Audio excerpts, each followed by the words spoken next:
em Daniel, capítulo 4. Daniel, capítulo 4. Estamos na nossa série No Mundo, mas não do Mundo, né? E temos falado sobre o que significa viver uma vida de fidelidade a Deus em um mundo que não teme ao Senhor. O que significa viver uma vida temendo ao Senhor em um mundo que despreza ao Senhor. Como que nós podemos nos manter fiéis a Deus em um mundo que nos pressiona para longe do Senhor? E nós usamos um exemplo para isso, né? Inclusive a ilustração dessa capa, né? É justamente a respeito desse exemplo, de que nós como cristãos nesse mundo nós somos como uma canoa na lagoa, né? E a canoa na lagoa não é um problema, o problema é lagoa na canoa. Mas muitas vezes o mundo em que vivemos, ele se parece não apenas com uma lagoa. Às vezes, o mundo em que nós vivemos, ele parece com um rio agitado, turbulento, com água tentando entrar na canoa a todo custo. E muitas vezes nós estamos remando a canoa contra a correnteza, né? Muitas vezes nós sentimos assim. Não sei se você já teve essa experiência de nadar contra uma correnteza, ir no rio nadar contra a correnteza. É bem difícil, né? É bem difícil. Pode até parecer um desafio interessante no começo ali, mas a gente se cansa, a gente se esgota, a gente não vai muito longe, né? E parece que você nada, e às vezes parece que não sai do lugar, né? Às vezes é muito desafiador ser cristão no mundo em que vivemos. Às vezes é extremamente desafiador. Mas, pela graça do Senhor, nós podemos estar no mundo, mas não sermos contaminados pelos valores do mundo. Sermos canoas na lagoa, sem que a lagoa entre na canoa, sem que a água invada a canoa, uma canoa sem brechas, né? Sem que a água invada. É sobre isso que nós estamos falando ao longo dessa série, No Mundo, mas não do Mundo. Se você acompanhou as últimas mensagens, ou se você leu todo o livro de Daniel, porque o texto é muito claro, né, a narrativa que se apresenta, mas no capítulo 1 e capítulo 2, o foco que nós vemos ali está sobre Daniel, sobre aquilo que Deus está fazendo na vida de Daniel, através da vida de Daniel, né? Quando eles chegam na Babilônia, mostra toda a situação que estavam vivendo, aí a decisão de Daniel de não se contaminar. O capítulo 2 nos mostra um sonho de Nabucodonosor e como Daniel é usado para interpretar esse sonho. Então, quando os sábios, todos iam morrer, Daniel e seus amigos também, Daniel chama os amigos para orar, eles oram juntos, clamam ao Senhor e Deus, ele revela qual havia sido o sonho, né, de Nabucodonosor. O foco ali está na figura de Daniel e o que Deus está fazendo através dele. No capítulo 3, muda o nosso foco, né? Na semana passada nós falamos a respeito dos 3 amigos, que no capítulo 3, o foco é o que acontece na vida deles e como Deus interfere para libertá-los da fornalha.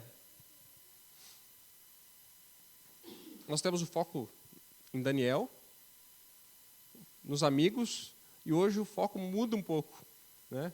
O foco hoje é na figura do rei. O foco hoje é Nabucodonosor. O que Nabucodonosor tem a nos dizer? O que aconteceu na vida desse homem que pode nos ensinar a respeito da forma como Deus age nesse mundo? Nós ouvimos um pouco a respeito de Nabucodonosor e como ele era, né? Ele era um estrategista político, dominando vários lugares, era cruel, preocupado com o poder, né? Agora o texto relata uma mudança na postura de Nabucodonosor. É isso que a gente vai ver hoje. Uma mudança completa na postura desse rei. Esse rei que antes era tão preocupado consigo, agora ele vai se apresentar um pouco diferente. Lá no capítulo 2, versículo 47, diz assim: o rei disse a Daniel: não há dúvida de que o seu Deus é o Deus dos deuses, o Senhor dos reis e aquele que revela os mistérios. O rei reconhece Deus como o maior de todos os deuses, mas chega no capítulo 13, Nabucodonosor está construindo uma estátua para si, em honra ao seu nome, e pedindo que o adorem, né? Parece que Nabucodonosor se esqueceu rápido de quem era o Deus dos deuses, acima dos reis. Parece que não houve, de fato, uma transformação de coração. Ele continua com a mesma soberba, com a mesma postura, né? Quantas vezes nós também não nos esquecemos tão rápido das coisas que Deus nos fala, né? Quantas vezes nós não nos esquecemos rápido daquilo que nós aprendemos a respeito do Senhor? Talvez você já tenha tido a experiência de vir para o culto, ouvir a palavra, chegar em casa e não saber do que foi falado, né? Espero que não hoje. Mas isso é tão comum para nós, né? É tão comum. A gente ouve a palavra do Senhor e a gente se esquece. A gente entende algo do Senhor e a gente se distrai e se esquece. Passa uma semana e aquelas decisões que a gente tomou diante do Senhor, muitas vezes as promessas que fizemos ao Senhor, elas vão embora. Nós nos esquecemos, né? Quantas vezes nós duvidamos da bondade de Deus, mesmo tendo experimentado a bondade do Senhor tantas vezes, né? Na nossa vida. Quantas vezes nós nos fazemos surdos para o Evangelho, ignorando a mensagem e seguindo de acordo com os nossos desejos. Quando eu era adolescente, eu colocava um despertador que era muito antigo. Tinha um despertador lá em casa que era um rádio, que ele tinha um barulho que era... Tu escutava do outro lado da casa, né? Acho que os vizinhos acordavam com o despertador. Ele tinha parecia uma buzina que fazia assim, bom. E esse despertador, não tinha como não saltar da cama quando tu escutava o despertador. E aí, boa parte da adolescência eu ainda não tinha celular, não tinha telefone, não era tão comum, né? E aí eu colocava aquele despertador para ir para a escola. Deixava lá o horário para despertar. E acordava no susto. Dava aquela buzina, eu acordava no susto, né? Mas, conforme o tempo foi passando, o mesmo despertador, ele não me acordava mais. Conforme o tempo foi passando, eu fui me acostumando com aquela buzina que antes era ensurdecedora, né? Acordava no susto, e daqui a pouco aquele barulho todo, que era o mesmo barulho, ele não tinha mais o seu efeito. E muitas vezes eu lembro de estar sonhando. E no meu sonho eu escutava uma buzina assim, né? E eu não me acordava atrasado. E mas eu escutei, eu estava sonhando com o despertador. Muitas vezes a gente permite que o Evangelho, a gente se acostume tanto com as palavras do Evangelho.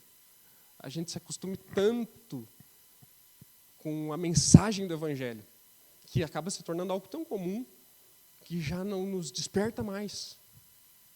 A gente ouve falar a respeito de um Cristo que ressuscitou, e isso já não causa mais o mesmo impacto sobre a nossa vida. A gente ouve falar a respeito da vitória de Jesus sobre a morte e da salvação que há em Cristo, dele pagar o preço pelos meus pecados, e isso já não causa mais o mesmo efeito em mim. É como um despertador que de longe eu escuto um barulhinho, mas que já não significa mais a mesma coisa, já não é o mesmo efeito. Nós também somos assim. Nós também nos esquecemos daquilo que o Senhor fala. Nós somos Nabucodonosor, muitas vezes. Nós declaramos glória ao Senhor e permitimos que muitas vezes essas experiências elas caiam no esquecimento, né? E não tenham ação de fato na nossa vida. Deus se revelou no capítulo 1, se revelou no capítulo 2, se revelou no capítulo 3, e mesmo com a dureza do coração de Nabucodonosor, aqui no capítulo 4 nós vemos Deus se revelando a ele de novo, né? Deus se manifestando a Nabucodonosor de novo. Nós vamos ler o capítulo. Você vai perceber agora que o capítulo 4 ele foi escrito depois dos eventos relatados nele, né? Nabucodonosor escreve uma carta aberta para que todos possam entender o que aconteceu com ele. E nós terminamos o capítulo 3 com Nabucodonosor dizendo, né, exaltando o Deus de Sadraque, Mesaque e Abdenego, ali a partir do versículo 28, se você está com a sua Bíblia aberta. Disse então Nabucodonosor: louvado seja o Deus de Sadraque, Mesaque e Abdenego, que enviou o seu anjo e livrou os seus servos. Eles confiaram nele, desafiaram a ordem do rei, preferindo abrir mão de sua vida a prestar culto e adorar outro Deus, que não fosse o seu próprio Deus. E aí Nabucodonosor termina como Nabucodonosor, né?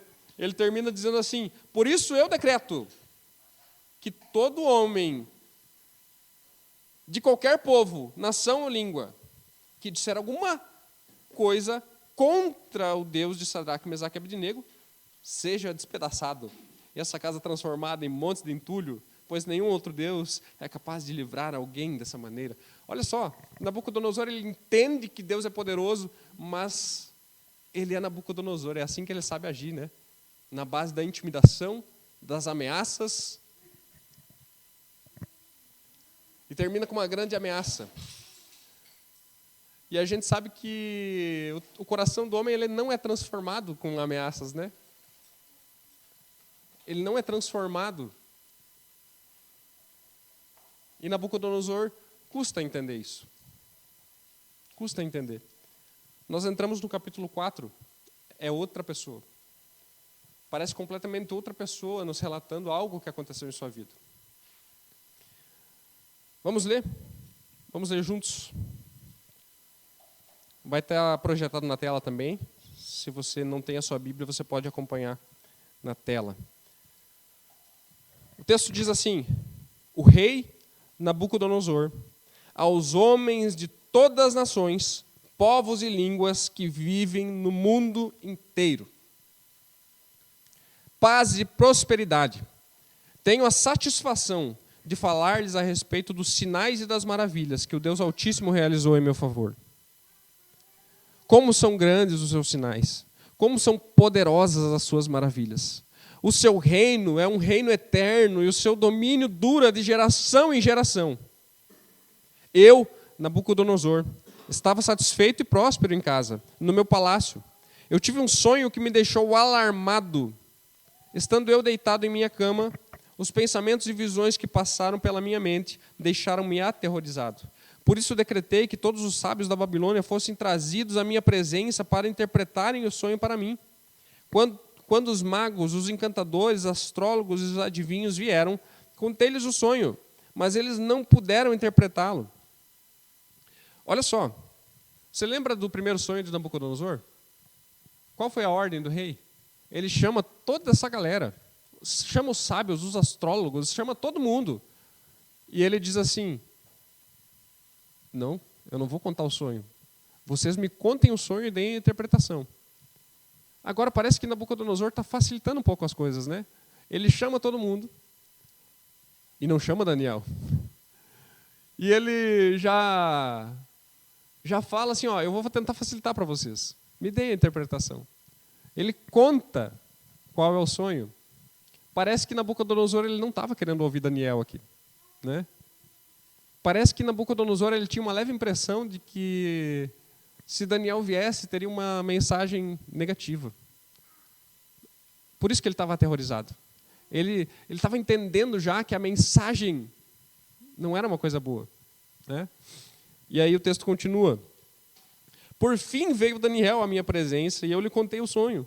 Ele é chamado Beltesazar em homenagem ao nome do meu Deus, e o espírito dos santos deuses está nele.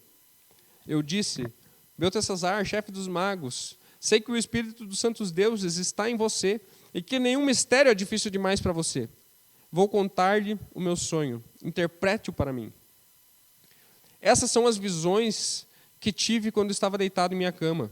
Olhei e diante de mim estava uma árvore muito alta, no meio da terra.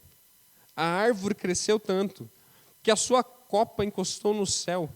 Era visível até os confins da terra. Tinha belas folhas, muitos frutos, e nela havia alimento para todos.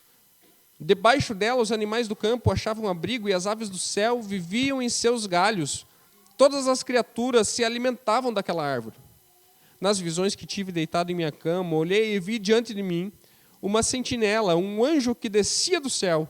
Ele gritou em alta voz: derrubem a árvore e cortem os seus galhos, arranquem as suas folhas e espalhem os seus frutos.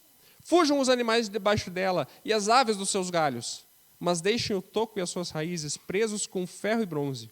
Fique ele no chão, em meio à relva do campo. Ele será molhado com o orvalho do céu, e com os animais comerá a grama da terra. A mente humana lhe será tirada, e ele será como um animal, até que se passem 7 tempos. Aqui fica óbvio que se tratava de uma pessoa, né? Fica óbvio que essa visão a respeito de uma árvore, na verdade, era alguém. Alguém. A decisão é anunciada por sentinelas. Os anjos declaram o veredito para que todos os que vivem saibam que o Altíssimo domina sobre os reinos dos homens, e os dá a quem quer, e põe no poder o mais simples dos homens. Esse é o sonho que eu, o rei Nabucodonosor, tive.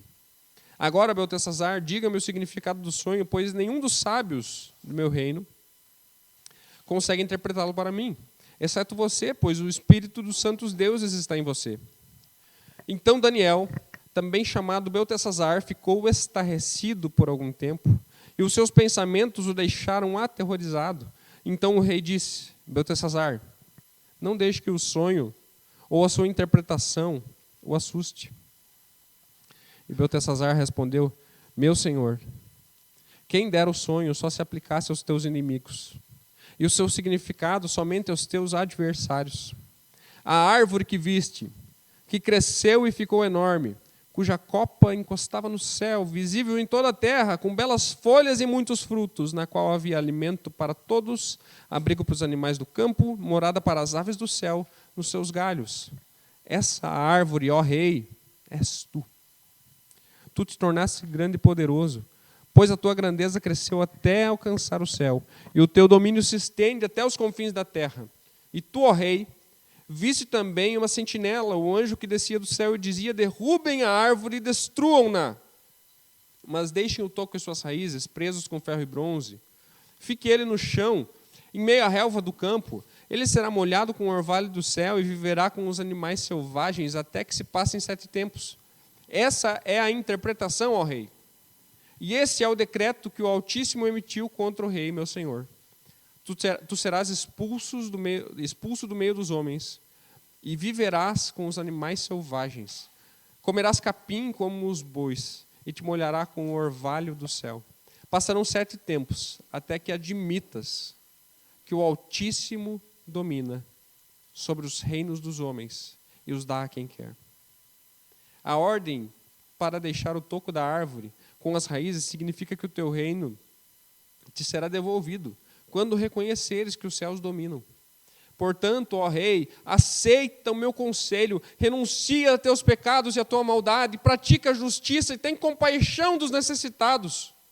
Talvez então continues a viver em paz. Tudo isso aconteceu com o rei Nabucodonosor. 12 meses depois, quando o rei estava andando no terraço do palácio real da Babilônia, disse: acaso não é essa a grande Babilônia que eu construí como capital do meu reino, com o meu enorme poder e para a glória da minha majestade? As palavras ainda estavam nos seus lábios, quando veio do céu uma voz que disse: É isso que está decretado quanto a você, rei Nabucodonosor. A sua autoridade real lhe foi tirada.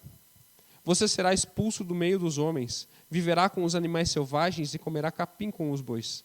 Passarão 7 tempos até que admitas que o Altíssimo domina sobre os reinos dos homens e os dá a quem quer. A sentença sobre Nabucodonosor cumpriu-se imediatamente.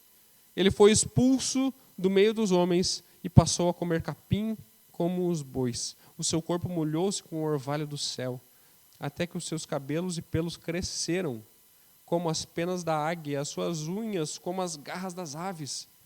Ao fim daquele período, eu, Nabucodonosor, levantei os olhos ao céu e percebi que o meu entendimento tinha voltado. Então louvei o Altíssimo, honrei e glorifiquei aquele que vive para sempre. O seu domínio é um domínio eterno. O seu reino dura de geração em geração. Todos os povos da terra são como nada diante dele. Ele age como lhe agrada com os exércitos dos céus e com os habitantes da terra. Ninguém é capaz de resistir à sua mão ou dizer-lhe: o que fizeste? Naquele momento, voltou-me o entendimento. Eu recuperei a honra, a majestade e a glória do meu reino. Os meus conselheiros e os nobres me procuraram, o meu trono me foi restaurado, a minha grandeza veio ser ainda maior. Agora eu, Nabucodonosor, louvo, exalto e glorifico o Rei dos céus, porque tudo o que ele faz é certo. E todos os seus caminhos são justos.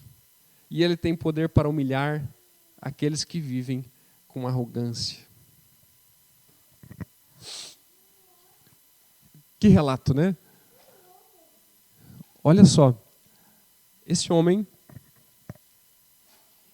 Nabucodonosor, o homem que não se dobrava para nada nem ninguém, o homem poderoso, o homem mais poderoso do mundo, fazia o que queria, como bem entendia, dominava nações, todos se sujeitavam a ele, construía estátuas e honrem agora o meu nome, se ajoelhem e se prostrem. Agora esse homem diz: existe um Deus acima dos reinos desse mundo. E ele coloca quem quer no poder. E é ele quem domina. É ele quem sabe. Tudo que ele faz é certo. Ele faz tudo que ele quer. Talvez o que Nabucodonosor estivesse experimentando é o sentimento de entender, né? Que por muito tempo ele achou que ele fazia o que queria. E que quem dominava era ele, quem mandava era ele, né? E ele se depara com alguém que está acima dele, com uma autoridade maior, alguém que domina sobre os reinos desse mundo. A primeira coisa que nós vemos nesse texto, o primeiro ponto, né, é quando Deus derruba os orgulhosos. Se a gente olhar resumidamente para esse capítulo, a gente vê que tudo estava bem, até que Nabucodonosor teve um pesadelo, né? Ele estava bem, estava tranquilo, desfrutando da sua prosperidade. Versículo 4 e 5, a gente vê que ele teve um pesadelo. Não chamou Daniel. Às vezes é muito difícil ouvir algumas verdades, né? Talvez ele estava evitando Daniel porque, cara, se Daniel chegar, ele vai ter uma palavra, vai me confrontar, né? Vamos ver se a gente consegue uma interpretação mais amena. Vamos ver se a gente consegue alguém que traga uma palavra boa. Algum dos sábios do reino deve ter alguma palavra para me dar. Uma palavra de bênção, uma palavra de esperança, uma palavra que me anime, né? Uma palavra que me diga que vai ficar tudo bem. Às vezes é difícil ouvir a verdade. A palavra do Senhor, ela é verdade, e ela é uma verdade que muitas vezes é dolorida para nós, né? A verdade do Senhor, muitas vezes, ela vem para nos confrontar e não para apaziguar a nossa dor. Sim, a palavra também nos consola. A palavra também é um bálsamo sobre as nossas feridas, é um alento no tempo de tribulação. Mas muitas vezes essa palavra ela é dura conosco. E quando isso acontece, será que nós queremos evitar a verdade? Evitar esse confronto? Ou nós nos submetemos à boa vontade do Senhor sobre nós? Ouvir algumas verdades é difícil, mas o caminho não é fugir da verdade. O caminho não é esse.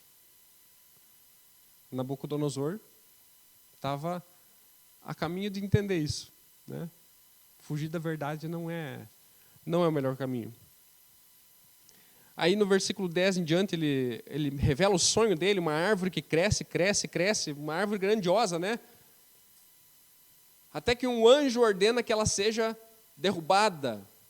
Essa árvore gigante agora está destruída. Do mesmo jeito que aquela estátua gigante que a gente vê no capítulo 2, que Nabucodonosor sonha com uma estátua gigante, e é uma estátua que parece que nunca vai ter fim. E logo vem uma pedra, derruba aquela estátua, e ela vira pó, e o vento leva embora. E aquilo que parecia tão permanente foi embora, rápido, né? Agora nós temos uma árvore gigante. Uma árvore que ela cobre toda a terra. E a terra, a sombra dessa árvore, ela alcança toda a terra. E todo mundo se abriga debaixo dessa árvore, né? Essa árvore era o próprio rei Nabucodonosor, o seu reino. Mas essa árvore agora está destruída. Sobra apenas o toco, as raízes. A mente humana é retirada, vira um animal. E fica dessa forma por 7 tempos, que não fica claro para nós quanto tempo é 7 tempos, né? Isso não fica claro quanto tempo se passou que Nabucodonosor permaneceu assim. Mas fica claro o motivo do porquê Deus está fazendo isso. Versículo 17 ele diz, né? Para que todos saibam que Deus domina sobre os reinos dos homens e os dá a quem quer. Para que fique claro quem de fato é o rei acima dos reis, né? O motivo pelo qual isso acontece fica claro. Aí Daniel dá a interpretação, a partir do versículo 19, a árvore é o rei, cresceu e se fortaleceu, mas será derrubado. E qual que é o propósito? O que Nabucodonosor deve fazer? Né? Versículo 25, até que admitas que o Altíssimo domina sobre os reinos dos homens e os dá a quem quer. Nabucodonosor precisava entender isso. Era uma mensagem para que todo mundo soubesse. Mas era uma mensagem para que Nabucodonosor soubesse também. Para que ele reconhecesse quem é o verdadeiro Deus. Eu acho muito interessante a forma como Daniel respeita o rei e se dirige a ele, né? E ele diz assim, no versículo 27, olha, se eu posso te dar um conselho, rei, te arrepende dos teus pecados. Abandona essa maldade. Abandona a tua maldade, pratica a justiça, tem compaixão dos necessitados. Talvez, então, continues a viver em paz. A gente sabe que não é isso que acontece. A partir do versículo 28, talvez Nabucodonosor tivesse pensado que aquela ameaça passou, né? E que agora estava tudo tranquilo, porque diz que 12 meses se passaram, Nabucodonosor ficou 1 ano, talvez com aquilo na cabeça e pensando, até que, passou 1 ano já e não aconteceu nada, isso aí não vai acontecer não. E aí Nabucodonosor, ele olha para a Babilônia, provavelmente ele tinha uma visão privilegiada do seu palácio, e ele olha para tudo aquilo, e o coração dele se ensoberbece. E ele diz assim, olha para tudo aquilo que eu fiz. Olha tudo que eu realizei. Olha tudo que eu conquistei. com certeza eu vou entrar na história como um grande rei. Com certeza vão lembrar de mim como alguém que fez grandes coisas, como alguém que dominou muitas coisas, como alguém que foi grandioso. Eu vou entrar na história como esse homem.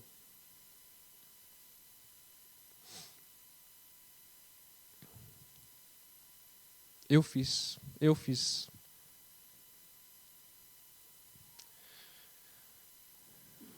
Será que muitas vezes a gente também não,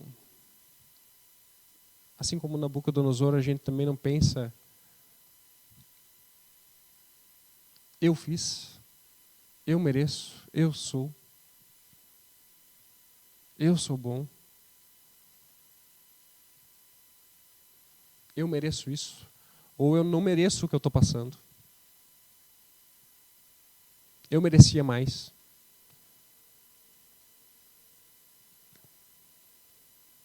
Eu conquistei porque eu sou inteligente, porque eu sou bom.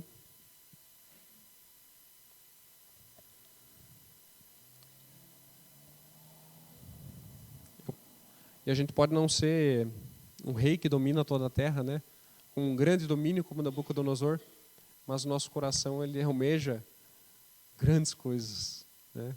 E se orgulha de grandes coisas. Muitas vezes, mesmo não tendo toda a pompa do reino de Nabucodonosor, o nosso coração pode enveredar pelo mesmo caminho de se orgulhar e se ensoberbecer.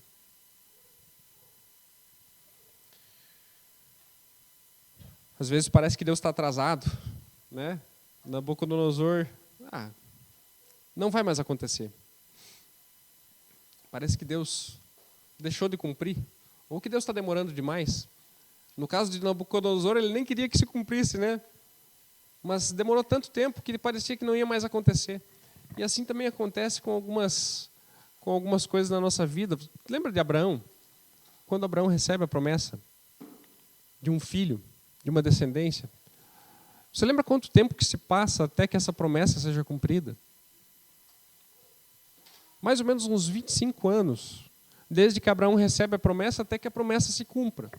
No nosso tempo isso é algo inconcebível. É inconcebível. Num tempo em que esperar 1 minuto o leite aquecer no micro-ondas é tempo demais, né? Eu já falei outras vezes, né? O vídeo do YouTube que tem um anúncio lá e tu tem que esperar 5 segundos. E aqueles 5 segundos são eternos. Tu tem que esperar para poder pular o anúncio. Imagina esperar 25 anos pelo cumprimento da promessa do Senhor. Nós somos muito apressados, né? Somos muito apressados, olhamos para a vida de maneira muito imediatista e Deus não se rende à nossa pressa. Deus não é como nós, Ele não se rende à nossa pressa para que as coisas aconteçam. Deus faz todas as coisas no tempo certo, o tempo dele, né? E nós precisamos aprender a nós nos rendermos ao tempo de Deus e não querer que Deus se renda ao nosso tempo. A nossa forma de fazer. Mas chegou, a promessa se cumpriu. O rei enlouqueceu, né? Ficou tipo bicho, literalmente, né? O rei enlouqueceu.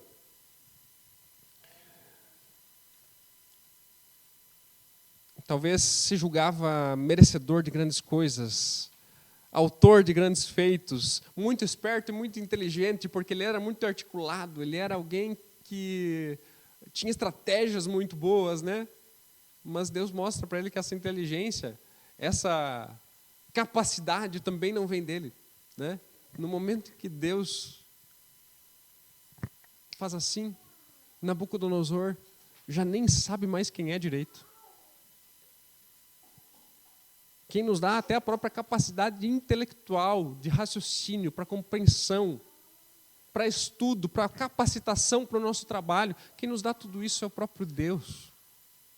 É Ele que nos dá, é Ele que nos capacita. Se eu tive uma carreira, é porque Deus me capacitou para isso. Se eu consigo aprender, é porque Deus me capacitou para isso. se eu tenho capacidade intelectual. Isso é graças à mão de Deus sobre a minha vida, né? Nas pequenas coisas, quem nos dá e quem nos sustenta é o próprio Deus. Através do que aconteceu, Deus mostrou para o rei quem estava no poder de fato, né? E o coração de Nabucodonosor foi transformado. E essa é a grande verdade que nós vemos aqui, né? Deus derruba os orgulhosos. E quando Deus faz isso, é a graça do Senhor. Quando Deus nos derruba em nosso orgulho, não é para nos afastar, mas é para nos aproximar. Quando Deus nos mostra que estamos sendo arrogantes, orgulhosos, soberbos, não é porque Ele deseja o nosso mal, mas porque Ele está nos chamando para si, nos mostrando que nós não somos nada e que nós dependemos dEle. Nós precisamos nos aproximar dEle, precisamos buscar Ele, nós não somos nada sem Ele. O pecado, ele é sempre uma promessa. O pecado, ele sempre traz uma promessa de independência. Você não precisa de Deus, você pode agir por conta própria e sabe o que é melhor para você. E Deus, Ele sempre nos mostra que nós não podemos agir por conta própria, que nós somos dependentes e que nós não sabemos de fato o que é melhor. Ele sabe o que é melhor para nós. Essa nossa tentativa de ser independente do Senhor, ela só nos conduz à perdição, né? É só isso que tem no fim do caminho, no fim do túnel. É sempre a mesma resposta. É perdição, é o caminho largo, né? Será que você muitas vezes não tem resistido ao Senhor em áreas que Ele já mostrou que você precisa mudar? Será que assim como Nabucodonosor, que em um momento dava glórias ao Senhor e no outro momento já deixava o seu coração dominar, será que muitas vezes nós também não resistimos ao Senhor? Pense na sua vida. Pense na forma como você tem vivido. Não tem áreas da sua vida que Deus já te mostrou tantas vezes que você precisa mudar? Que Ele quer te transformar, e não é pela sua capacidade, é porque o Espírito Santo vai nos transformando, vai nos constrangendo, nos convencendo, né? Será que Deus já não te mostrou várias áreas da sua vida que Ele quer transformar? E você está resistindo ao Senhor?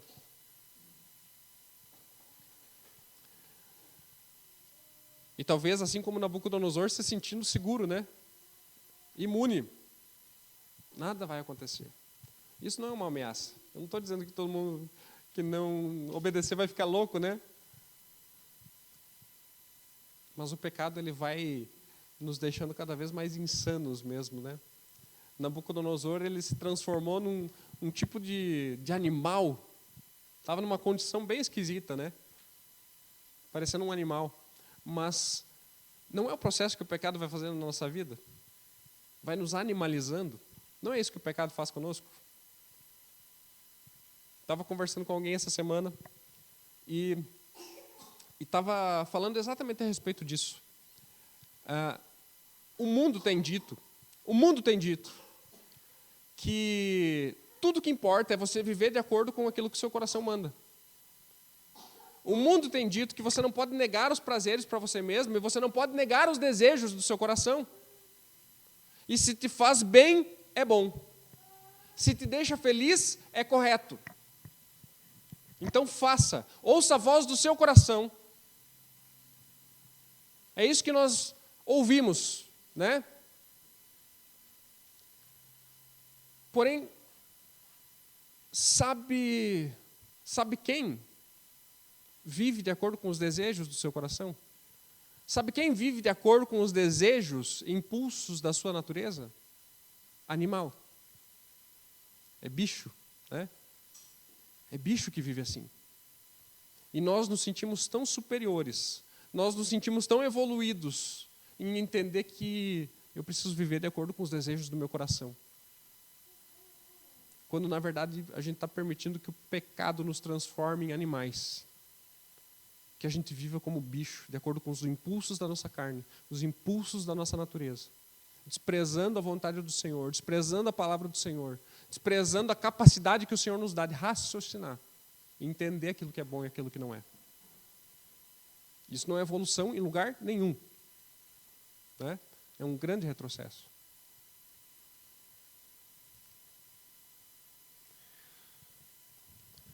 Glória a Deus, porque Ele derruba os orgulhosos. Mas também, glória a Deus, porque Ele levanta o caído. Ele derruba os orgulhosos, mas Ele levanta o que está caído. A partir do versículo 34, nós vemos esse relato de Nabucodonosor. Como alguém que agora reconhece quem ele é e quem Deus é. Nabucodonosor reconhece que não é tudo isso que ele pensava. E ele reconhece quem de fato Deus é. Ele diz assim: ao fim daquele período, eu, Nabucodonosor, levantei os olhos ao céu e percebi que o meu entendimento tinha voltado. Então louvei o Altíssimo, honrei e glorifiquei aquele que vive para sempre. O seu domínio é um domínio eterno. O seu reino dura de geração em geração. Todos os povos da terra são como nada diante dele. Ele age como lhe agrada, com os exércitos dos céus e os habitantes da terra. Ninguém é capaz de resistir à sua mão, ou dizer-lhe: o que fizeste? Naquele momento voltou-me o entendimento, recuperei a honra, a majestade, a glória do meu reino. Os conselheiros e nobres me procuraram, meu trono me foi restaurado. A minha grandeza veio ser ainda maior. Agora eu, Nabucodonosor, louvo, exalto e glorifico o Rei dos céus. Porque tudo o que ele faz é certo e todos os seus caminhos são justos. Ele tem poder para humilhar aqueles que vivem com arrogância. Glória a Deus. Um caído que foi levantado, né? Ele foi levantado, ele foi erguido. E agora o meu reino foi estabelecido. Agora eu tenho muito mais honra do que eu tinha antes, mas na verdade o que importa não é isso. O que importa é que agora eu, Nabucodonosor, louvo, exalto e glorifico o Rei dos céus. É isso que importa. É isso que importa.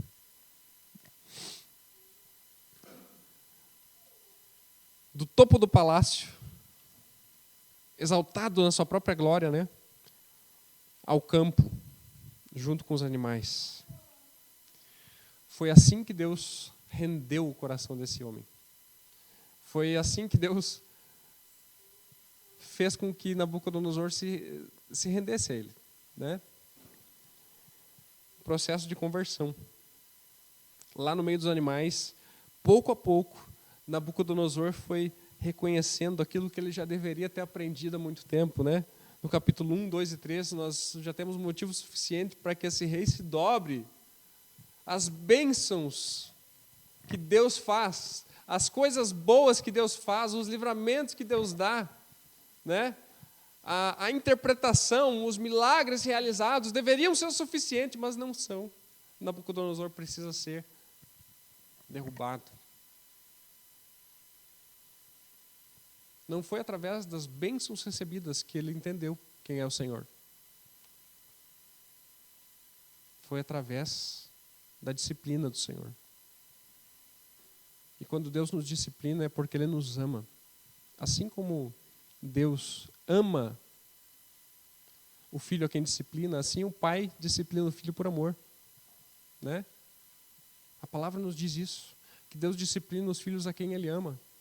E a disciplina do Senhor é prova do seu grande amor. E muitas vezes Deus precisa nos trazer para perto, nos disciplinando. Nos disciplinando, isso não é castigo, isso não é punição, isso é amor. Nos trazendo para perto, isso é amor.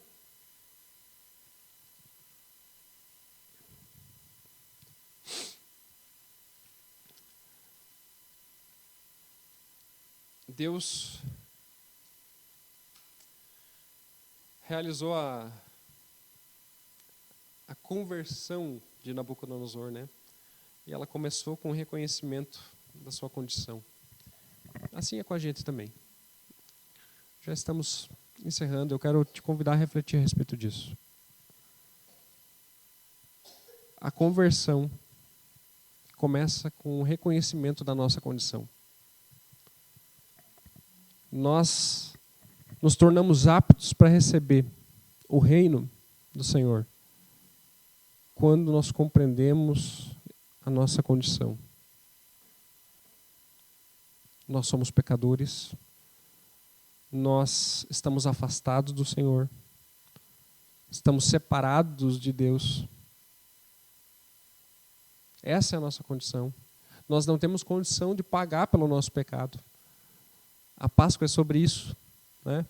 Nós não temos condição de pagar pelo nosso pecado, alguém pagou no nosso lugar.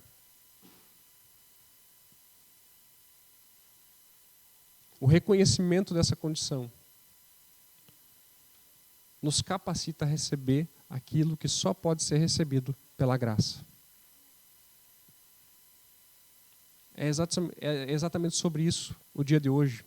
É exatamente sobre isso a Páscoa. A nossa inaptidão para o reino. A nossa inaptidão para as coisas de Deus.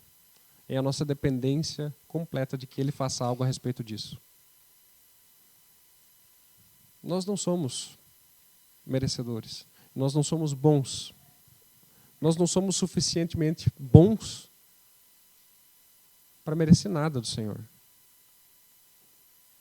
E foi exatamente por isso que Jesus morreu naquela cruz. Foi exatamente por isso que Ele morreu por nós.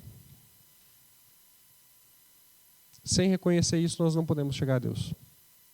Sem reconhecer a nossa condição, nós não podemos nos achegar a Ele. É mais ou menos como um doente que entendeu que está doente e aí ele procura um hospital, né? Aí ele procura um médico.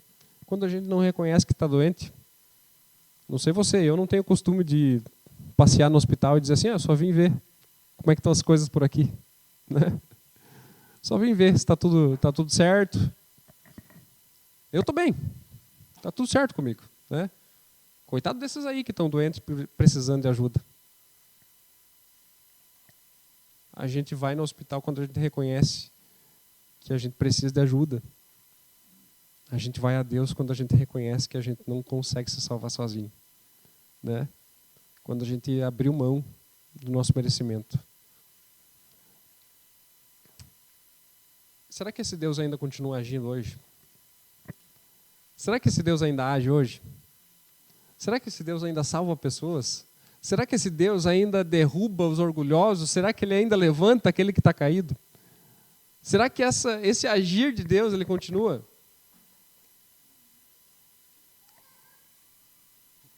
Nós não, olhando para esse texto, olhando para Nabucodonosor, nós não podemos duvidar da conversão de ninguém, né? Particularmente, eu olhando para a minha vida e do jeito que eu era, quem eu era e de onde o Senhor me tirou, eu não posso duvidar que ninguém possa se converter. Por mais difícil que pareça, eu não posso duvidar que alguém creia no Senhor, que alguém venha à fé, que alguém venha ao Senhor, porque eu sei de onde Ele me tirou. Eu olho para homens como Nabucodonosor e eu falo, esse Deus faz coisas impossíveis.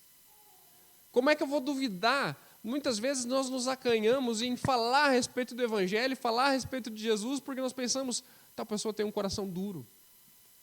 O fulano tem um coração duro, ele não se rende ao Senhor. Nabucodonosor tinha um coração duro. Conhece alguém com um coração mais duro que esse homem? E está aqui ele rendido, dando glórias ao Senhor. Está aqui ele, convertido ao Senhor. Como eu posso duvidar? Ou talvez eu pense isso a respeito da minha própria vida. Eu pense assim, eu acho que não tem mais jeito para a minha vida. Eu acho que eu já estraguei tudo. Eu acho que as consequências dos meus atos já...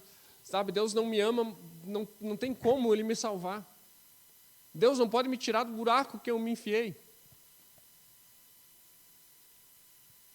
Olha para Nabucodonosor. Olha para esse homem aqui. Olha para o buraco que esse homem se enfiou. Como um animal no campo. Você já chegou nesse nível? E a mão do Senhor o resgata. A mão do Senhor o resgata. Restaura a sua vida, porque Deus é especialista em restaurar vidas. Deus é especialista em recomeços.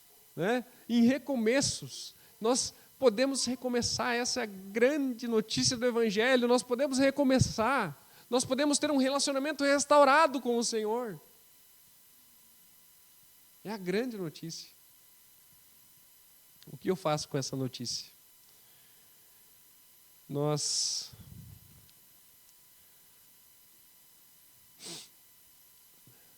Para resumir, né? Se você nunca se rendeu a Cristo, de fato, ou se você resiste à transformação que Ele quer fazer na sua vida, talvez Deus precise te derrubar no seu orgulho, né? Para que você reconheça o seu pecado, as suas limitações, fraquezas. Mas quando isso acontece, é graça do Senhor. O orgulho nos faz esquecer de Deus. Nabucodonosor, em seu orgulho, ele reconheceu a Deus, mas na esquina ele se esqueceu. A disciplina do Senhor nos faz ver a Deus. A correção do Senhor nos faz enxergar a Deus. E a graça do Senhor nos faz voltar para Deus. Ter um relacionamento restaurado com esse Deus.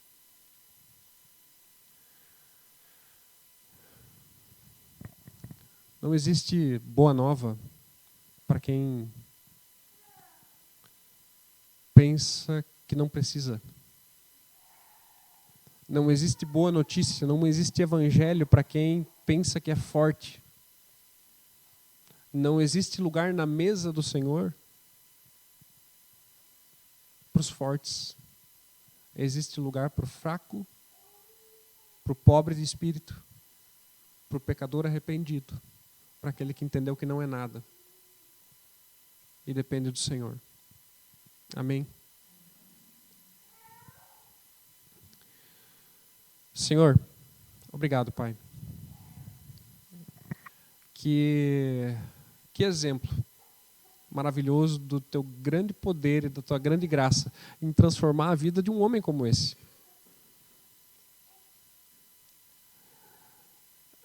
Olhando para os capítulos anteriores, eu jamais diria isso. Olhando para a vida desse homem, para os pensamentos desse homem, para o orgulho, a arrogância desse homem, a minha tendência é olhar e dizer, ele nunca vai crer, nunca vai se render, tem um coração duro demais e não tem jeito.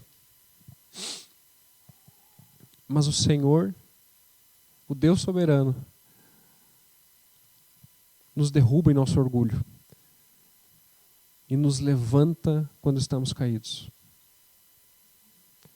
Nós te louvamos, Pai, pela grande graça do Senhor sobre nós.